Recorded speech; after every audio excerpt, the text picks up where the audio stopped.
bienvenidos a esta nueva sesión de la Real Academia de Medicina de Cantabria.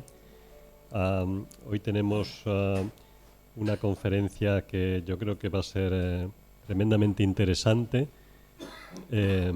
Es sobre la válvula mitral, como han visto en el título, pero creo que el interés depende no solo de que es una estructura muy trascendente para nuestro discurrir normal en la vida, sino porque además tenemos la suerte de que el ponente, creo que podemos decir sin ánimo de exagerar, que ha formado parte y ha sido protagonista en buena parte de la historia de los tratamientos de esta válvula en las últimas décadas. Es el profesor José Manuel Revuelta Soba, y le va a presentar de una manera un poco más formal el profesor Val Bernal.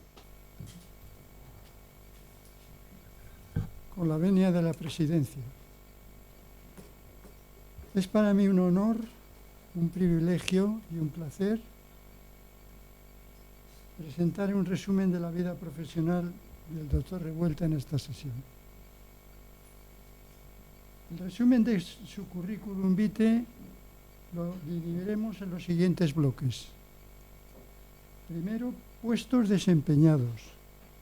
Segundo, producción científica. Tercero, distinciones. Cuarto, patentes. 5, hospitales donde desarrolló su actividad profesional. Y 6, aportaciones originales a la cirugía cardiovascular. En estos bloques enumeraremos, puesto que no nos podemos entretener, el currículum es muy largo, la lista de objetivos conseguidos por el profesor Revuelta. En primer lugar tenemos los puestos desempeñados. Catedrático de Cirugía de la Universidad de Cantabria, profesor emérito catedrático de la Universidad de Cantabria, vicerrector de la Universidad de Cantabria durante 11 años, jefe del Servicio de Cirugía Cardiovascular del Hospital Valdecilla durante 25 años, director del Departamento de Ciencias Médicas y Quirúrgicas, investigador colaborador de la Unidad de Ingeniería de Biomateriales de nuestra Universidad de Cantabria. Además es presidente de la Sociedad Española de Cirugía Cardiovascular, presidente de la Sociedad Internacional de Cardiocirujanos, presidente de la Comisión Nacional de Cirugía Cardiovascular del Ministerio de Sanidad durante 22 años, editor jefe del Centro de Tecnología Valvular de Cirugía Cardiotorácica en los Estados Unidos, profesor visitante de Cirugía Cardiovascular de la Universidad de Texas en Houston en 1982 y 83, miembro de la Junta Directiva de diversas comisiones europeas de cirugía cardiotorácica, director del Tribunal de Examinadores del Board Europeo de Cirugía Cardiovascular y Torácica, miembro del Consejo de Dirección del Cardiovascular Surgery de Texas, miembro del Patronato de Escuelas Universitarias Gimbernat de la Autónoma de Barcelona, presidente del jurado de los premios Doctor Sala, también en Cataluña, miembro de las siguientes comisiones del Gobierno de España: Comisión de Acreditación Nacional de la ANECA del Ministerio de Educación, Comisión de Evaluación de la Fundación Carolina del Gobierno de Cantabria, Comité Evaluador del Fondo de Investigaciones Sanitarias, representantes de las especialidades quirúrgicas españolas, Comisión Permanente del Consejo Nacional del Ministerio de Educación, coordinador científico del Plan de Salud de Cantabria, en el Gobierno de Cantabria, miembro de 20 sociedades médicas internacionales, miembro del Comité Editorial de Publicaciones Científicas Internacionales, académico de número de la Real Academia de Medicina de Cantabria y académico correspondiente de la Real Academia de Ciencias, Letras y Artes San Romualdo, de la Real Academia de Medicina y Cirugía de Cádiz, de la Real Academia de Medicina y Cirugía de Murcia y de la Real Academia Nacional de Medicina. El segundo bloque comprende la producción científica. Ha presentado en conferencias en 420 actividades en España y en el extranjero. Ponencias en congresos 340 nacionales e internacionales. Publicaciones 345 en revistas científicas y en libros. Artículos de prensa, 50 artículos de divulgación científica. Proyectos de investigación, 27 en convocatorias competitivas europeas. Dirección de tesis doctorales, 25 tesis, todas ellas calificadas de cum laude. Tercer bloque, distinciones. El profesor Revuelta es natural de la ciudad de San Fernando de Cádiz, pues tiene una avenida del doctor Revuelta en la ciudad de San Fernando. Primer premio Almena 1999 en San Fernando. 11º premio Joan Alós de Cataluña. Premio Identidad Isleña de Fitur 2008 de Madrid. Premio Profesor Revuelta instaurado por la Sociedad Española de Cirugía Cardiovascular a la mejor ponencia en Congreso Nacional de Madrid. Colección de material quirúrgico de cirugía cardiovascular, profesor Revuelta. Exposición permanente de este material en el Museo Naval de San Fernando, Cádiz, considerado como bien cultural del Estado español. Dirección General del Patrimonio Cultural y Bellas Artes. Expediente 140-23 de 2 de noviembre de 2023. Cuarto bloque, patentes. Set completo de instrumental quirúrgico de reparación valvular cardíaca. Revuelta set for mitral and tricuspid valve repair. Filling instruments, en Estados Unidos de América. Bioprótesis cardíaca monocúspide. Tiene la patente en España. Voy a omitir los números de las patentes. Bioprótesis aórtica de implantación percutánea en Estados Unidos y en la Unión Europea con Medtronic. Prótesis valvular cardíaca y sistema de implantación percutánea, Estados Unidos en Medtronic. Sistema de reemplazo percutáneo de prótesis cardíaca, Estados Unidos también con Medtronic. Sustitución valvular protésica, patente europea. Una patente de una numeración muy larga que no voy a leer.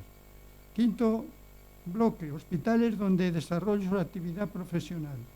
Centro Quirúrgico San Jorge de Barcelona. Clínica Infantil del Hospital Universitario Vall d'Hebron de Barcelona, Maimonides Medical Center de New York, Coney Island Hospital, Downstate University de Nueva York, Hospital Universitario Virgen de la Arisaca, Murcia, Hospital Universitario Marqués de Valdecilla, Santander, Memorial Hospital de Houston, University of Texas, Houston. Sexto bloque y último. Aportaciones originales a la cirugía cardiovascular. Monocuerdas tendinosas de la válvula mitral con politetrafluoroetileno. Anuloplastia tricúspide segmentaria. Comisurotomía de la válvula tricúspide. Bioprótesis monocúspide para la reconstrucción del tracto de salida del ventrículo derecho. Bioprótesis de pericardio para la insuficiencia venosa profunda. Homoinjerto mitral parcial para la reconstrucción de la válvula mitral e instrumental quirúrgico para la cirugía reconstructiva valvular. La historia profesional del doctor Revuelta se ha parado en este momento aquí y ahora. Una vez más podemos comprobar que el saber no ocupa lugar, pero ocupa tiempo. La historia profesional, así contada, es una gran simplificación y no refleja suficientemente los duros y largos años gastados en alcanzar el éxito. El currículum vitae del doctor Revuelta revela una dedicación exhaustiva a la cirugía cardiovascular y una gran tenacidad en su profesión. Este trabajo impresionante solo se puede explicar por amor a su profesión. Con razón decía Aristóteles que lo que con mucho trabajo se adquiere, más se ama. Gracias por prestarme atención. Gracias, señor presidente de honor. Es un placer que me haya presentado una persona de tanto prestigio como el profesor Vall. Parte de la investigación que voy a exponerles esta noche la he hecho con él y también con la profesora Galijo, la anterior presidente de esta Real Academia, a los que le agradezco muchísimo. Siempre encontré en ellos toda la ayuda, toda su inteligencia, toda la casa abierta para que yo pudiera desarrollarme en este sentido. Como tengo un buen número de amigos aquí que no son médicos, con el permiso del señor presidente, voy a tratar de que todos me entiendan, respetando, como no, el método científico. Obviamente tengo que referirme al apoyo especial que tenemos los médicos de demostrar que lo que decimos hay un refrendo detrás, ¿no? Yo me gustaría hacerlo de pie, porque como soy muy activo, no eso de estar sentado no me gusta. Entonces, vamos a ver. Bueno, les voy a hablar de la sorprendente válvula mitral. Y es que es sorprendente.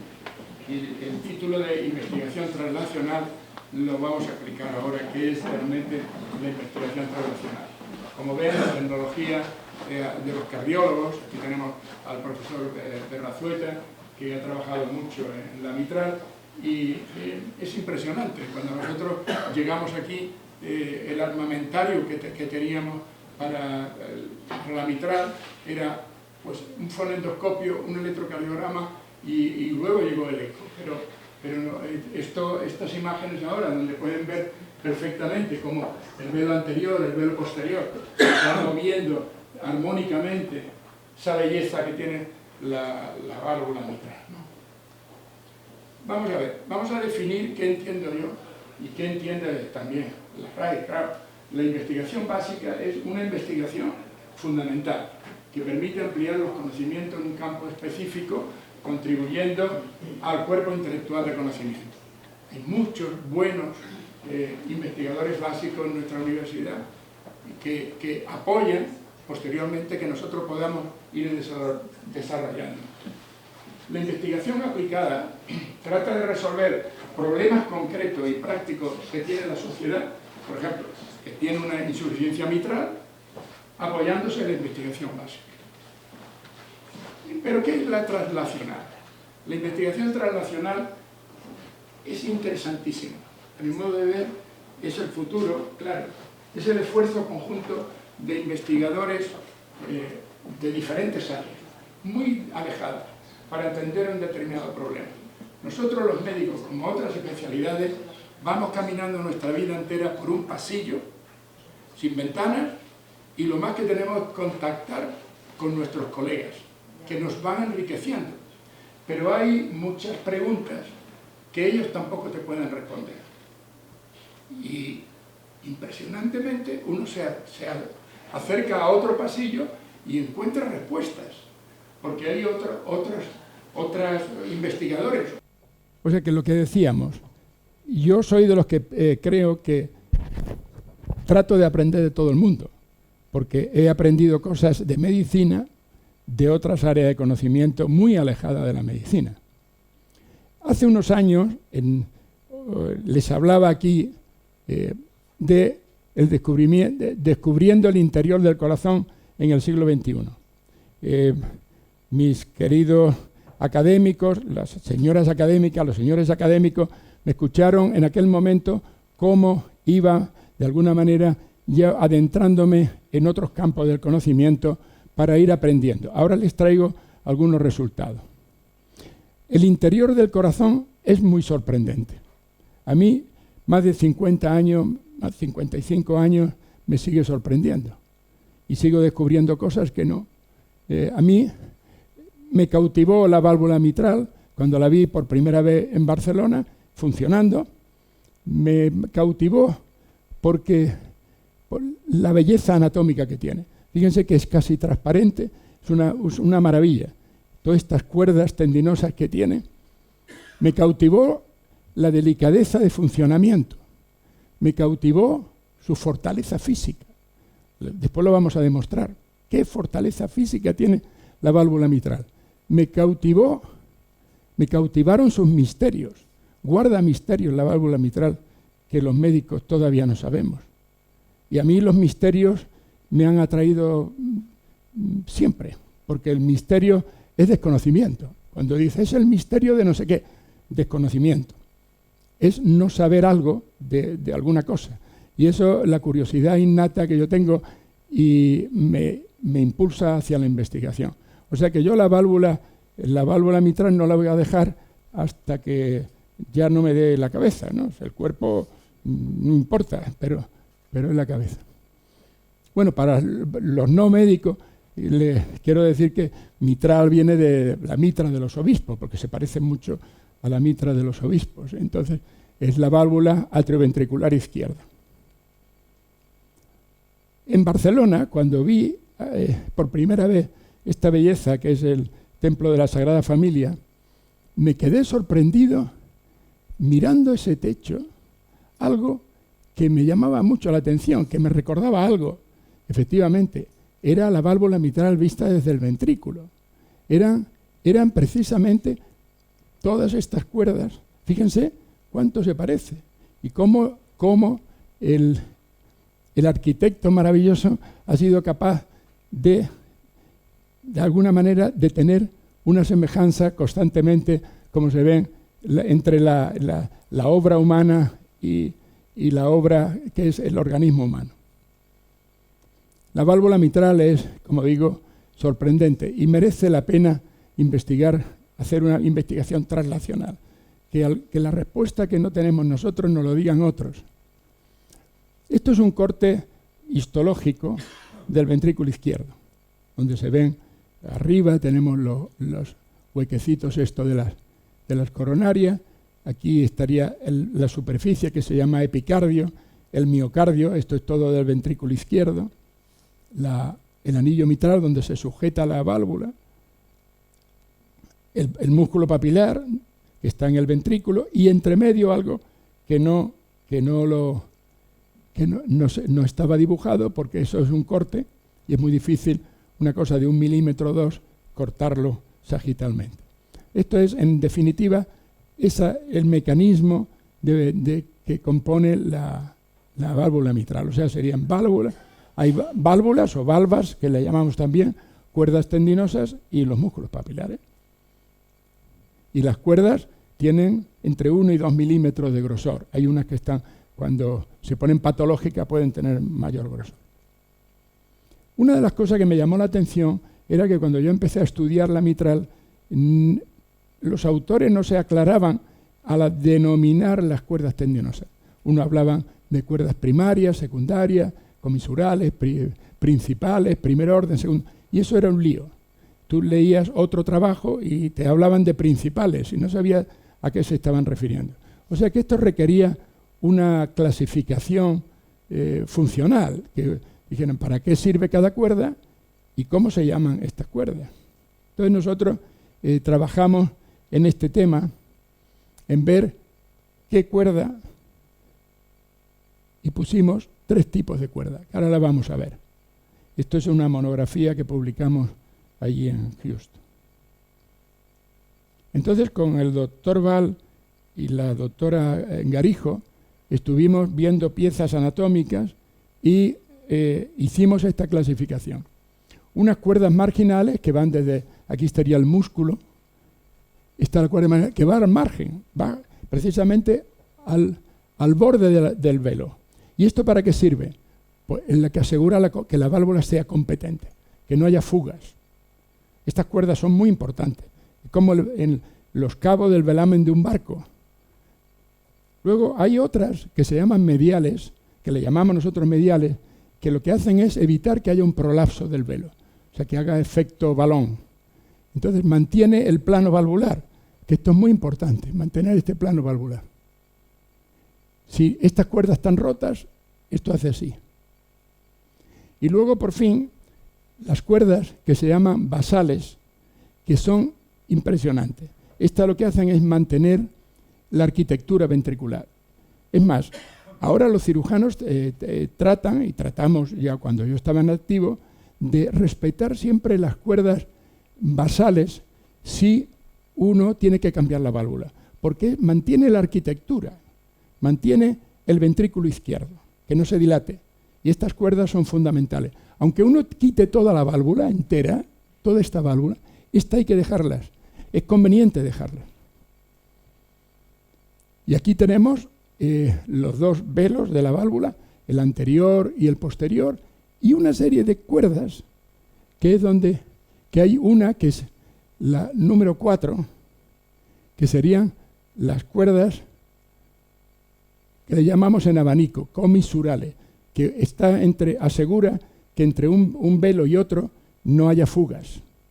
Esto se le llaman cuerdas en abanico porque tiene una forma de abanico, pero yo, como soy de Cádiz, le llamo cuerdas en pai-pai, porque allí heredamos de Filipinas el pai-pai, que es como una especie de soplador, de abanico, que tiene un mango. Y es que realmente se parece más a un pai-pai que a un abanico. Aquí vemos cómo funciona la válvula mitral, el ventrículo izquierdo, la aurícula izquierda. No vemos las cuerdas porque a veces es muy difícil, y la aorta. Aquí también se ve que el velo está un poco engrosado. Y vemos aquí perfectamente cómo hay la fuga que puede haber cuando hay una insuficiencia mitral. O sea, la sangre debería ir en una dirección, pero no retroceder. Cuando esto ocurría en los años 70, sobre todo, a finales de los 70 yo aparecí por aquí, era muy común, sobre todo por las escuelas norteamericanas, sustituir la válvula. O sea, un pantalón se rompe y se pone uno nuevo, no se arregla el pantalón. Y entonces, normalmente en Estados Unidos introducen las válvulas biológicas, como esta de aquí, de ternera o de cerdo, la válvula mecánica, y se ponían válvulas. Inmediatamente que había algún problema, se cambiaba la válvula. Eso está muy bien, ha resultado muy bien, está resultando muy bien, pero resulta que en 2 grandes hospitales del mundo no pensaban esto.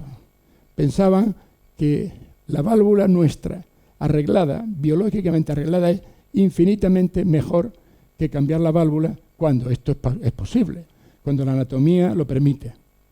Y esto es un concepto nuevo, que los americanos nos miraban a este hospital y también a otro hospital, que es el de Valdecilla, los dos son realmente más potentes en el mundo, que decidieron ir a reconstruir la válvula.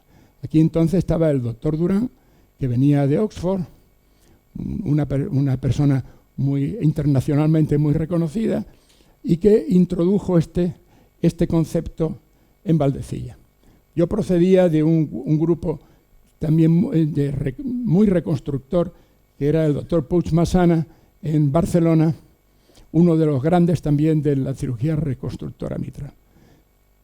Obviamente, cuando yo vine aquí, el doctor Durán ya había realizado muchas cirugías reconstructoras de la válvula mitral, utilizando esta técnica, que es de Carpentier, un francés del Hospital Broussais, que luego ha sido el Georges Pompidou, que realmente lo que hacían era, si había una válvula rota, una cuerda rota, pues quitar ese segmento roto y arreglarlo, o el posterior exactamente igual y poner un anillo. Esto lo vemos aquí. Como está la aurícula izquierda abierta, se ve claramente cómo está arreglado el velo posterior. Luego se pone y se introduce aquí este anillo. Este es de color negro porque era un modelo que había de carbón pirolítico, bañado en carbón pirolítico para evitar los coágulos, la trombosis. Todo esto está muy bien, pero hay un montón de pacientes los que no se le puede reparar la válvula mitral con las técnicas clásicas de Carpentier, porque tienen muchas cuerdas rotas o en posiciones no reparables. Entonces, como en este caso. Entonces, se había probado de todo para sustituir las cuerdas. Desde los años 60, seda, nylon, Dacron, Teflon, Bensilene, pericardio, todo había fallado. Todo fallaba, todo se rompía. Todo se rompía. Y con nylon, el nylon es bien fuerte, se rompía. Todo. ¿Por qué era? Porque había lo que llamamos nosotros rotura por memoria de flexión. Si nosotros 100.000 veces por día, yo empiezo con mis chaquetas así, esto termina rompiéndose por aquí. Eso lo saben muy bien los ingenieros. Y esto es lo que ocurría, que había una memoria de flexión, al final terminaba doblándose la cuerda por un sitio determinado y se rompía, que son 100.000 veces cada día. Entonces, bueno, estando en Houston, me enteré de que había una fábrica en Flagstaff, en Arizona, que fabricaba zapatos y tal, y estuvimos mirando los hilos de estos, que era de Gore-Tex, una famosa Gore-Tex, de politetrafluoretileno expandido. Entonces, bueno, a mí me atrajo también Flagstaff porque allí estaba el observatorio Lowell, que hacía mucho tiempo que yo quería verlo, y aproveché el viaje y me fui a verlo también. Lowell fue el que escribió tanto de Marte, y allí Plutón en el año 30 se descubrió Plutón. En definitiva, este material era nuevo, no había otro antes. Por eso esa ropa de deportista se puede utilizar y no te da calor porque tiene una trama muy particular. Entonces nosotros no estábamos entonces con el tema de las suturas, estábamos en qué hacer para evitar que en una reoperación quirúrgica, sobre todo en los niños, que había que ponerle una válvula más grande porque iba creciendo y había que reoperarle seguro, o algunos pacientes con la prótesis rota que había que operarles, el corazón se pega realmente, se fusiona con el esternón, con las estructuras del tórax. Y abrir eso es muy complicado. Sobre todo los cirujanos con la sierra que necesitamos para abrir el hueso, hay un porcentaje muy peligroso de poder dañar el ventrículo derecho al abrir el esternón. Entonces pensamos en un material como este, poroso, que cubriera antes de cerrar el tórax y permitiera posteriormente abrirlo. Y es así, ha funcionado muy bien esto, porque realmente este polímero no poroso y no absorbente permite realmente tener el corazón perfectamente protegido, digamos, como un envoltorio, que es lo que hace el pericardio, envolver el corazón. Pero claro, la composición química del politetrafluoretileno expandido son átomos de carbono y de flúor. O sea que sería una estructura en cadena, y una cadena no tiene memoria de flexión. Una cadena, unas veces un eslabón se dobla y otro otra, pero no tiene un punto fijo. Y entonces así actúa esto. O sea, no tiene memoria de flexión. Entonces nosotros, en los años 80, publicamos la técnica por primera vez en el mundo de utilizar neocuerdas de Gore-Tex. Primero en investigación vimos que ocurría, ¿dónde están las cuerdas de Gore-Tex? No se veían por ningún sitio. Y esto no se veían por ningún sitio, esto lo estuvimos viendo con el profesor Val y la profesora Garijo, y esto sería una sección de una cuerda humana. Hay un colágeno denso, organizado, uno esponjoso como una esponja y unas células endoteliales. Y lo que ocurría es que cuando uno ponía el Gore-Tex, el politetrafluoretileno, se recubría de una capa que era realmente como una cuerda humana. Era una neocuerda. Se había formado un tejido organizado, estructuralmente organizado y perfecto, como colágeno, todo esto esponjoso y el recubrimiento de células endoteliales. Como yo siempre digo, es como si te hubiesen puesto un trocito de Gore-Tex y te crece un diente alrededor. Esto fue lo que tuvimos aquí. O sea que se reprodujo, donde no había, se reprodujo una cuerda tendinosa. Como se ve aquí, microscopía electrónica de superficie. Aquí estaría el Gore-Tex, bueno, la cuerda de politetrafluoretileno, colágeno denso, colágeno esponjoso y el recubrimiento de células endoteliales. Esto no tiene ninguna discusión posible, porque la imagen no puede ser más demostrativa. Esto es, y por eso le llamamos nosotros a este trabajo Generation of Chorda Tendini, o sea, generación de cuerdas. No era un recubrimiento de tejido fibroso, no tenía nada que ver.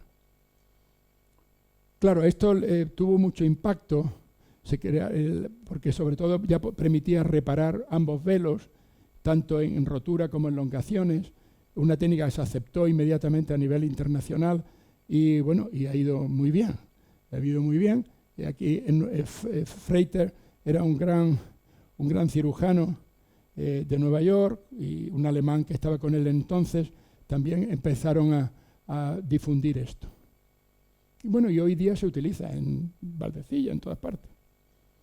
Y bueno, he recopilado alguna información que apoya todo esto, ¿no? Desde nuestros trabajos iniciales, Tyrone Davey es un cirujano muy famoso, muy bueno de Toronto, y bueno, y ya en todos lados, hasta a la actualidad. Todo esto son referencias que se pueden constatar. Y ya sabemos los resultados a 30 años de la cirugía, es muy bueno.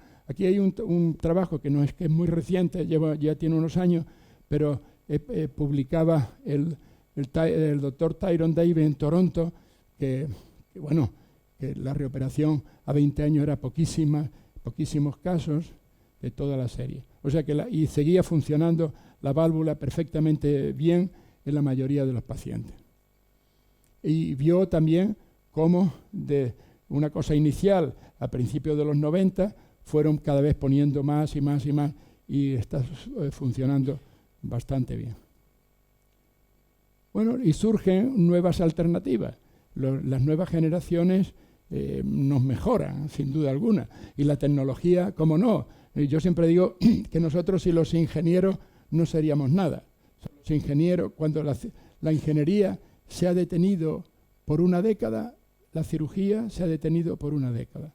Y eso nos ocurre a todos. La tecnología que desarrollan los ingenieros es crucial. Y todo esto es parte de ello. Como ahora, a corazón latiendo, pueden introducir por la punta del ventrículo izquierdo, sin necesidad de una circulación extracorpórea, introducir un dispositivo e implantar las cuerdas por ahí. No siempre es posible. Un buen amigo, muy buen amigo mío, el profesor Weber de Zúrich, ha hecho una cosa ingeniosísima también de cómo captar bien en robótica o bien por mini invasiva, cómo captar el velo y poder implantar las cuerdas tendinosas también, que le llama Chorad. Esto es una visión humana, pero vista directamente con robótica. Y a mí esto me llenó de alegría, porque Sheetwood es uno de los más respetados cirujanos del mundo. Publicó este trabajo que decía: lo que estaba viejo es nuevo, de pronto es nuevo otra vez. Y entonces revitalizando la técnica nuestra, pero utilizando él ya ahora mini invasiva, transapical y robótica. O sea que realmente esto es un respaldo otra vez de que es una tecnología aplicable totalmente. Y en Europa, Friedrich Mohr es quizás uno de los pioneros en robótica y en vídeo asistida que hace más cirugía. Yo creo que la robótica ahora es imprescindible. Yo creo que los cirujanos, yo si estuviera empezando ahora, no lo dudaba, estaría haciendo robótica. La robótica ha cambiado y provee de una calidad de vida al paciente muy buena, evita mucho postoperatorio. Bueno, aquí se hace en otras especialidades magníficamente bien. La Clínica Mayo, por ejemplo, también están haciendo y han visto que supera las expectativas, ¿no? Lo que se esperaba, y todavía es mejor de lo que se esperaba que los resultados, ¿no? O sea, son resultados muy buenos. Es una pena que no ha podido llegar el doctor Cajiga, cirujano, discípulo, que trabajé mucho con él y le dirigí la tesis doctoral, y estuvimos trabajando me acaba de llamar que estaba en Vitoria y no podía llegar, y lo siento porque es que me hubiese alegrado mucho verle. Hace tiempo que no le veo. Entonces, se nos ocurrió que hay zonas de la válvula muy difícil de reparar. Ni con Gore-Tex, no se puede reparar fácilmente. O bien porque es la zona comisural, o bien porque la extensión es muy grande.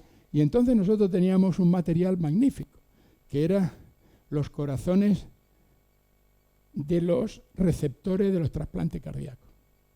O sea, teníamos un montón de válvulas, porque aquí se hacían muchos, y se hace, trasplantes de corazón. Entonces digo, es una pena que ese corazón que sacamos, porque el miocardio es malo, pero la válvula puede ser muy buena. ¿Cómo nos arreglamos para no tirarlo? Y entonces empezamos a utilizar homoinjertos mitrales parciales para reparar. Tal. Lo que sí que hicimos, esta fue la tesis de doctor Cajigas, aquí lo hicimos todo esto en ovejas y las estuvimos siguiendo durante tiempo para ver cómo iban y cómo cicatrizaba.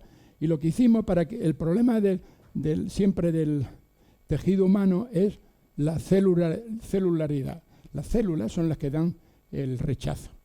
Pero si uno le quita la cosa de células, no hay rechazo.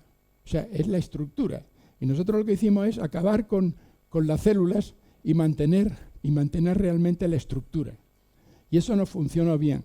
Utilizamos, obviamente, tecnología que se estaban utilizando para homoinjertos aórticos a nivel mundial y conocíamos que eso daba muy buenos resultados. Entonces lo que hicimos fue utilizar esto mismo.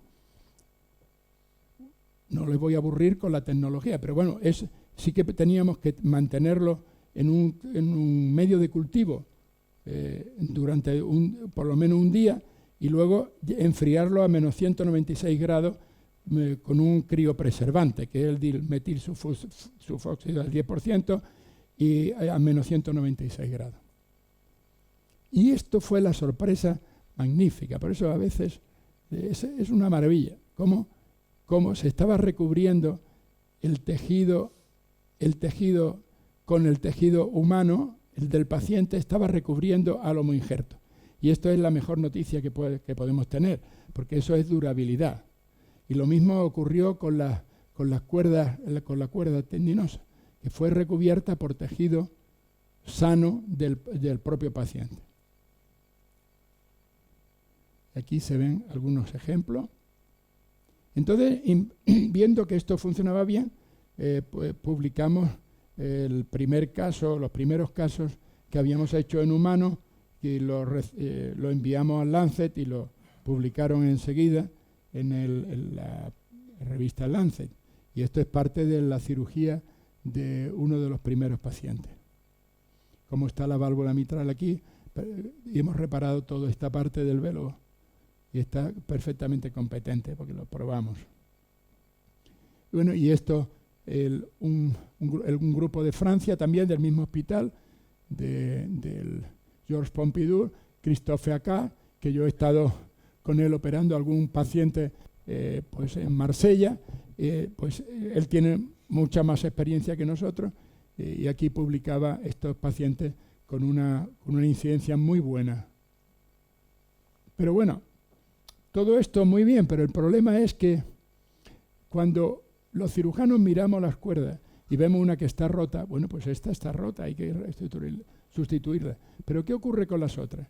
¿Quién me puede garantizar que estas cuerdas que vemos aquí son normales o están bien? Entonces ahí es donde tuve la suerte de comentar que hay algunos ingenieros, saben el profesor Arena, lo que ha sido un ingeniero de puentes, estructural de puentes impresionante, y uno de mis hijos trabajó con él unos años y entonces en una de las comidas que tuvimos en su casa, pues yo le llevé una fotografía de la válvula. Y entonces Arenas dijo, oh, estos son como mis puentes colgantes. Este es el PCT-CAN de aquí, pero es que él hizo unos puentes impresionantes. El de la Barqueta de Sevilla, el del Tercer Milenio de Zaragoza es el más grande del mundo hecho de hormigón colgante, o el de puente de la Puerta de Europa, es el más grande de acero del mundo, con apertura de tal. Bueno, entonces yo estuve, cuando le nombraron honoris causa, yo estuve acompañándole en Palermo y le llamaban el Picasso de los puentes. Y él me dijo, no, pero si es que lo vuestro es los puentes míos al revés. Si es que es lo mismo. Y las fuerzas, y él empezaba a calcular allá, estas cuerdas deben ser muy resistentes, muy resistentes. Y me daba números. Pero claro, esto fue una gran enseñanza de cómo otras personas te pueden dar respuesta a preguntas tuyas que no te saben tus colegas responder en un momento determinado o que no se conoce por la ciencia médica. Así de sencillo. Entonces yo encontré también al profesor Ricardo, con el que empecé a trabajar en este tipo de válvulas, mirando realmente a ver hasta dónde podíamos llegar. Porque yo decía, vamos a ver, ¿pero por qué se rompen las cuerdas? Nadie me respondía. Hombre, porque se rompe, porque la tensión se rompe. ¿Y por qué se alargan las cuerdas? Hombre, una enfermedad degenerativa se alarga y tal. ¿Pero cómo se alargan? ¿Pero por qué y tal? ¿Por qué unas sí y otras no? Y entonces, hombre, porque es así. O sea, pero claro, eso como cuando dicen los niños, ¿y por qué se llama esto tal? Porque es así, niño, y tal. En realidad me estaban tratando como a niño, porque es que realmente tampoco lo sabían, como yo. Eran ignorantes como yo. Era un misterio. Entonces resulta que las cuerdas tienen este núcleo denso, esta sería la normal, pero luego tiene una parte esponjosa que de pronto se agrandaba la esponjosa y se iba separando del núcleo denso este. Y luego la capa esta también se iba separando. Fíjense, esto lo vamos a ver mejor.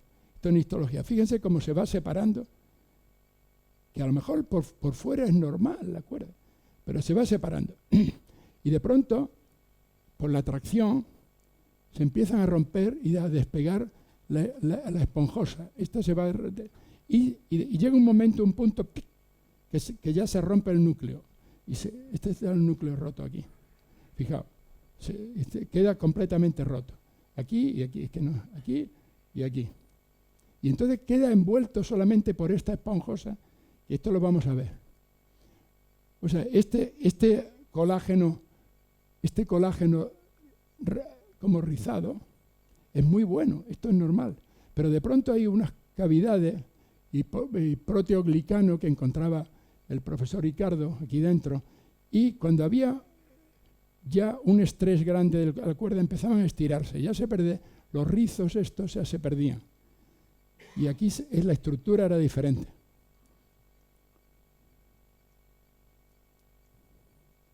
Y esto es una cosa que él no me supo decir qué era.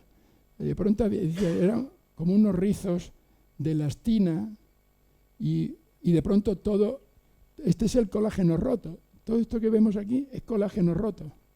Todo roto. Y por fuera está perfecto. Pero ahí dentro está ocurriendo algo. Como estos rizos que hay ahí, estos rizos. Él me dijo que era fibra de elastina recubierta de gránulos densos. Y dije, ¿gránulos densos de qué? Y pues no lo sé.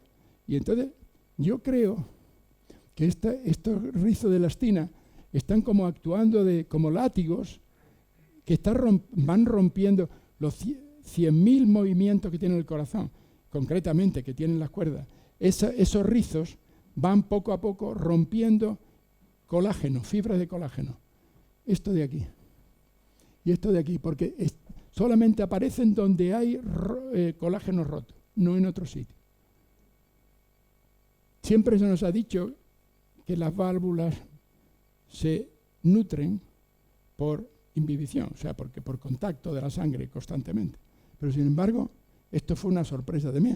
Nos encontramos aquí un capilar lleno de hematíes en la válvula y otra funda aquí. Aquí está la funda, otra funda de otro capilar.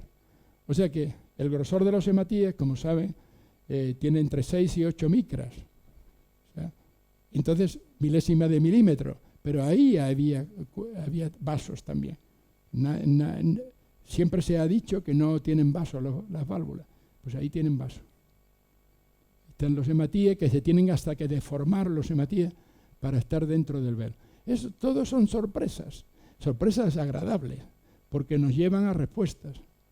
Tuve la suerte de haber trabajado de vicerrector 11 años con con el profesor Jordá, que falleció, y luego con Gutiérrez Solana, y ya empecé a colaborar con su equipo, y todavía estoy con ellos.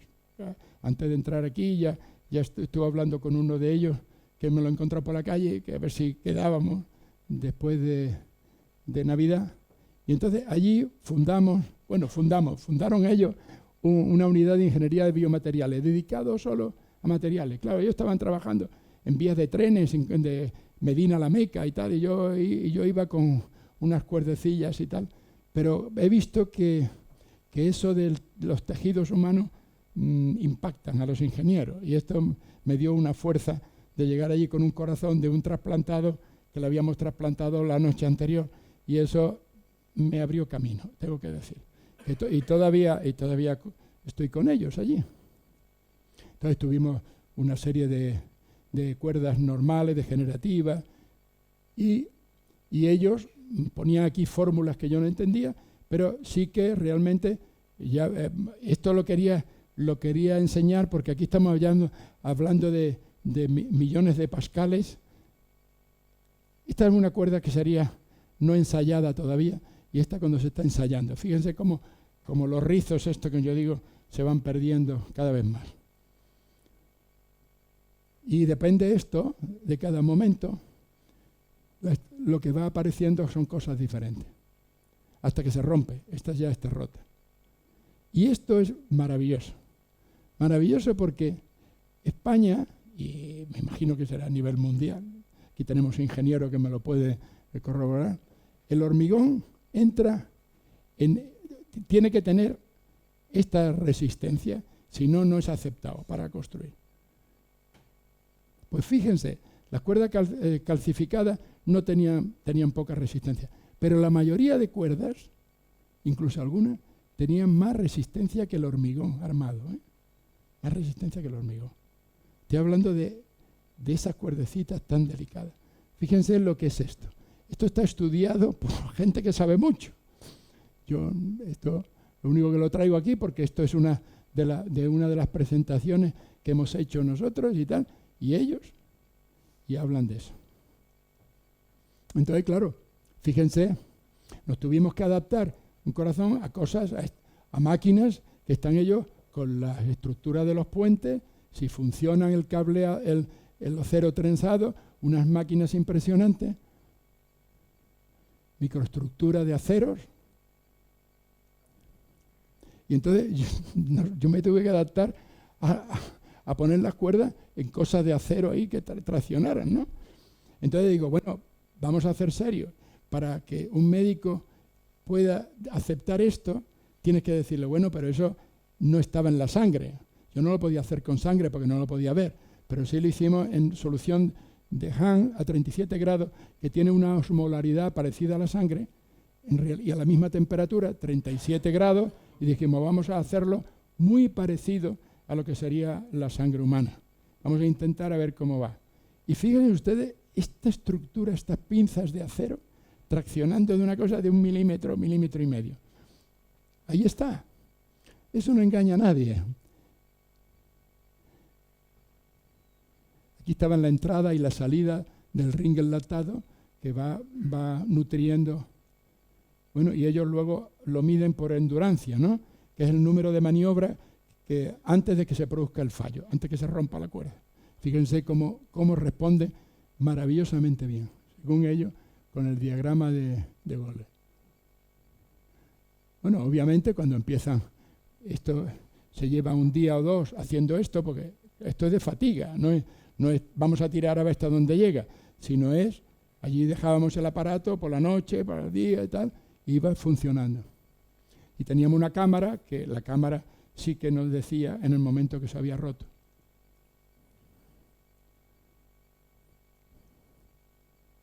Esto cuando está rota ya. Está retraída, aquí está retraída toda la esponjosa. Eso es apasionante, les digo. Para un médico esto es una alegría. Un médico con más de 80 años, o sea, más alegría todavía. Como yo digo, estos son los fuegos artificiales de final de fiesta. Y entonces, Y esto es lo que vemos por el aparato ¿no? Aquí estaría el denso, lo verde sería lo esponjoso y estas son las células de superficie. Ahí está, ¿no?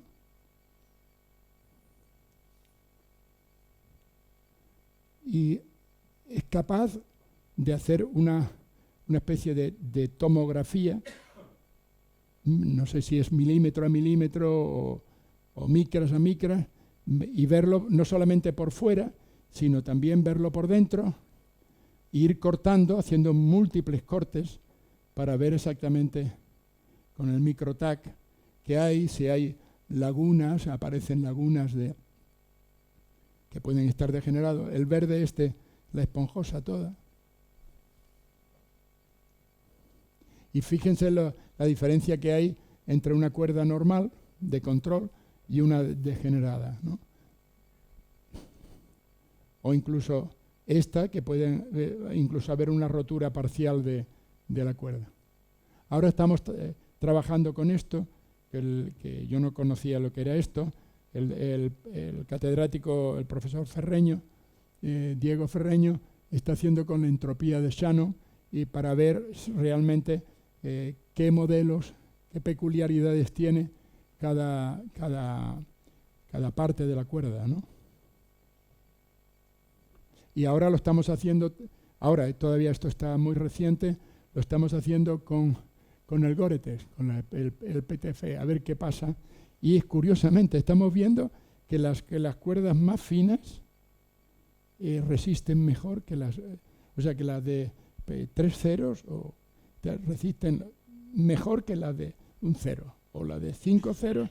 O sea que es curioso y entonces tiene una explicación, y es porque la cortical, en la proporción que hay entre el material esponjoso y la cortical, está más protegida en las pequeñas que en las grandes, que tiene una cortical fina, pero todo es esponjoso. A medida que te va reduciendo, esto se va haciendo más grande, la cortical.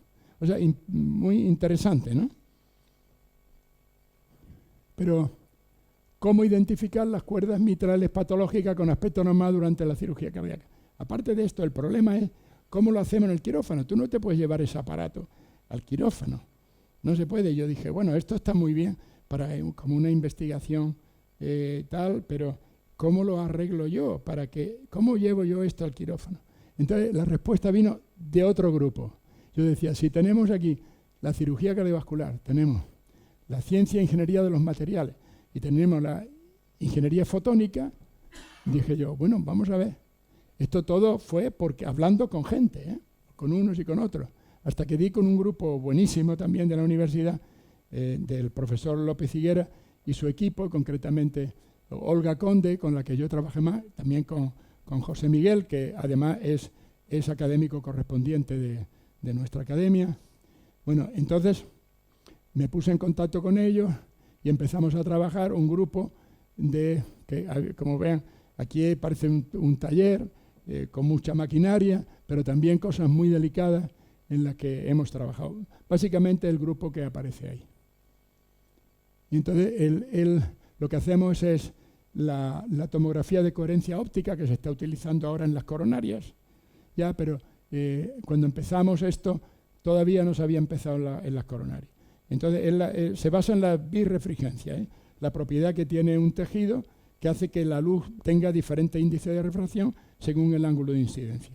O sea, si tú tienes una cosa muy ordenada, será muy birrefringente. Si no la está ordenada, eres menos refringente. O sea, como no les quiero cansar más, solamente decirle que esto es una maravilla, que están descubriendo cosas y publicándose cosas a nivel internacional que no se habían visto nunca. O sea, nunca.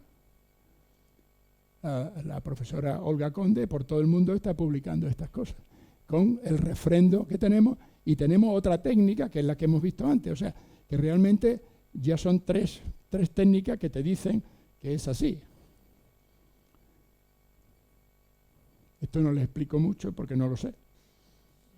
Y entonces, o sea que ya termino, que las cuerdas tendinosas con aspecto normal en la cirugía no siempre están libres de patología degenerativa. Esto es importante y en el futuro lo vamos a poder saber.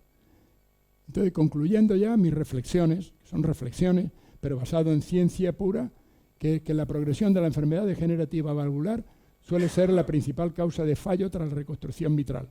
Hasta ahora eran los cirujanos que lo hacían mal. Y no es siempre es así. O sea, puede haber una progresión de la enfermedad.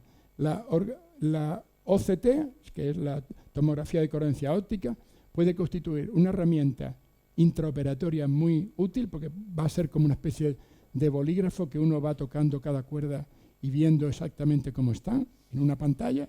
Entonces eso sí que es un gran adelanto.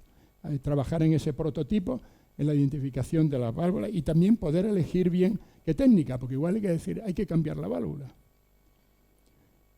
Y en un futuro próximo, la investigación translacional modificará algunos principios clásicos de la cirugía de la válvula mitral. O sea que apoyar la investigación translacional es invertir en calidad de vida. Esto sería.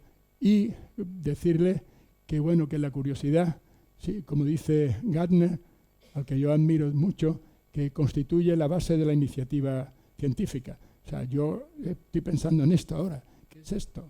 ¿Qué es esto? Algo será.